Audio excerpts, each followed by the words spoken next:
High, diet চিকেনের রেসিপিটা এখন শুরু করছি। তো এখানে প্যানে কোনো তেল দেওয়া নেই, আগের ভিডিওটাতে আমি যেরকম দেখিয়েছি।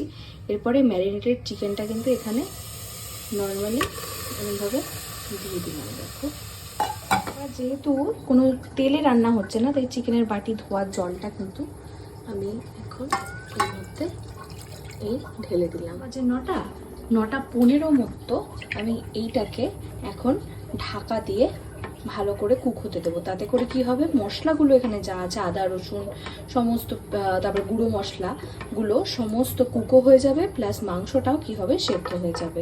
চিকেনটা রান্না করা অলমোস্ট ডান। এখন জাস্ট মশলাটাই কুক হচ্ছে খুব ভালো করে। তাও আমি বলেছিলাম 9টা 15-তে আমি নামিয়ে নেবো, বাট সেটা করতে পারিনি। এবং এখন 9:30 বেজে গেছে, এখন পুরোপুরি কুক হয়ে গেছে। আমি তোমাদেরকে চেহারাটা একবার দেখাচ্ছি। এবার এটাকে আমি নামিয়ে নেবো। ইয়ে।